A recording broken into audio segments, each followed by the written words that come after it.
Mahigit 20 taon na po ako dito sa Pagadian City. Ang Pagadian City, siya ay isang magandang lugar na ideal place para sa akin. Dito ako nakatapos sa kolehiyo at nakita ko siya na may makukuha ako na baga ng kinabukasan dito pa lang sa Pagadian City. Isa akong taong ambisyoso na dahil sa ambisyon na yon, tinuloy-tuloy ko lang yung pag-aaral ko.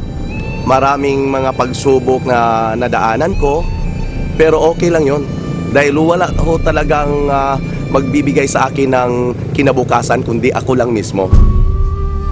Bago po ang klase ko, naglalaho po ako within Pagadian City. 7 kami magkakapatid, pero alam nyo, walang-wala rin sila. Kaya nga naghanap ako ng paraan. Hindi ko naman ilintana kung anong ginagawa ko, naglalaho ako. Okay lang yon basta may marating ako balang araw. Nung nakatapos ako sa pag-aral, diretso, nagturo ako kaagad dahil education po yung natapos ko. Dahil sa marami akong problema, tapos sakitin ako, kaya napag-isipan ko na magninegosyo. Ituloy ko na lang yung pagninegosyo dahil negosyante na ako, diba? Naglalaho ako ng isda. Sa dinami-dami ko ng nasubukan ng mga kumpanya, nasalihan, naroon yung sipag at tiyaga. Pero wala pa rin, hindi pa rin umasinso. Napag-isipan ko na maghanap na naman ibang negosyo. Tinuloy-tuloy ko lang yung paghanap ng kumpanya na kung saan ang mga pangarap ko sa buhay ay talagang maaabot ko. Kaya ito na, nung sinare sa akin ang Royal Business Club ay talagang pang-7 na to. So ang ginawa ko ngayon ay talagang sineryoso ko siya at pinakinggan ko siya ng mabuti dahil sa magpo 40 years old na ako. Sabi ko, paano na lang ito pangarap ko? Patanda na ako at 8 negosyo na, hindi ko pa nakuha yung pangarap ko. Kaya ngayon, hindi ako nag-atubili sa 6 na negosyo na napasukan ko. Yung pang-6 na negosyo, ang bahay ko at lupa ang itinaya ko. Naging puhunan ko sa negosyo na yon. Bagkus failure pa rin ako. Munti nga ako magpagkamatay dahil parang na lang ang buhay ko. Wala na akong bahay. Kaya paano na lang ito?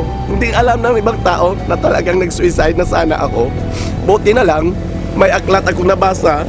Ang nakalagay doon, nakasaad doon, na failure is not final unless you make it final. Kaya natauhan ako, lalong-lalo na sa ngayon. May in-entrust po ang Panginoon sa akin na bata. 6 months pa lang siya sa akin, binigay sa akin. Yun ang pangarap ko, nabigyan ko siya ng kinabukasan. Yun ang nagtulak kung bakit sinalihan ko kaagad. Nagbabaka sakaling, yun na. Sabi ko, umpisahan ko na to dito sa Pagadian. Hindi nagtagal, nagulat na lang ako dahil napasama ako sa 36 na in-award doon sa Skydome as one of the executive circle. Isa ito sa pagmamalaki ko sa buong buhay ko. Dahil kahit paano, bago pa man ako sa industriya, sa kumpanyang Royal Business Club, pero nakuha ko siya.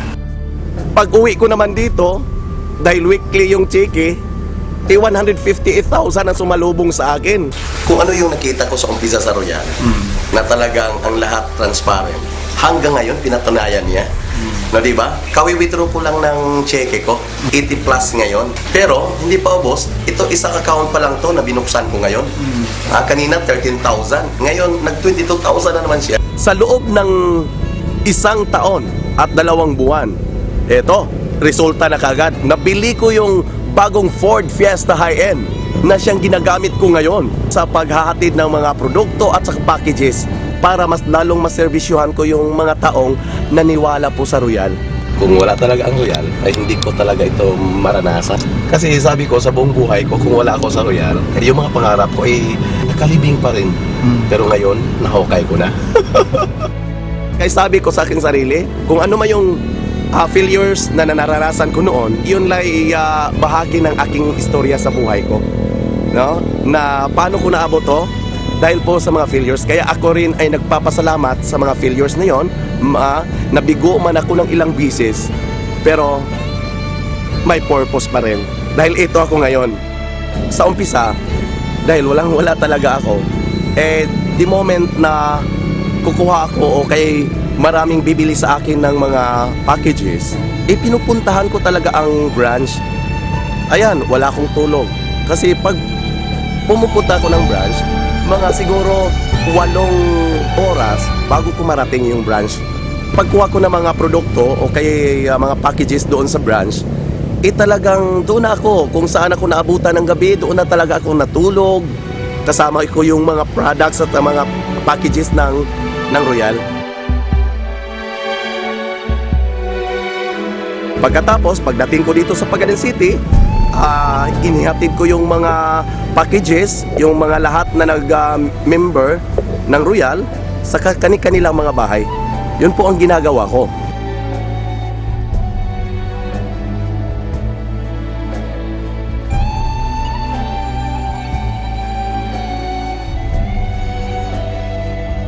Ayun, unti-unting nagbunga ang paghihirap ko, no? May resulta. Kaya doon tinuloy-tuloy ko at pinupursige ko na yung sarili ko na talagang tatrabahuin ko to. Bakit? Dahil sa ang lahat ng resulta sa ginagawa ko ngayon sa Royal ay hindi po ibang tao ang nakikinabang. Pamilya ko ng una. Ito po yung bahay na bininta ko noon at dahil sa Royal, nabawi ko siya ulit. Kaya yung mga kaibigan ko na dati parang kung nakita na nila ako, biglang nagsialisan. Parang virus ako. Pero nung nakuha ko na to lahat, binalikan ko sila uli at inayayahan ko pa na mag-dinner, mag-breakfast, ganun yung ginagawa ko. Ang sa akin lang, kung anong narating ko ngayon, kung anong meron ako ngayon, ay ibabahagi ko pa rin sa mga taong nanglalait sa akin. Okay, nandito tayo sa Highway 10 ngayon. Dito sa Pagadian, isa din itong establishment na kung saan dinadayo ng mga tao. Kung isa sa may-ari dito ay royalista na rin. Ito, may mga produkto ng Royal. Talagang pinagmalaki namin. Ilang bisis ho akong bumagsak, bumangon, bumagsak na naman. Ilang bisis yun. Pero alam nyo, ang sabi doon, nakasaad doon sa sulat ni Douglas MacArthur na in this world we live, there is no security but only opportunity.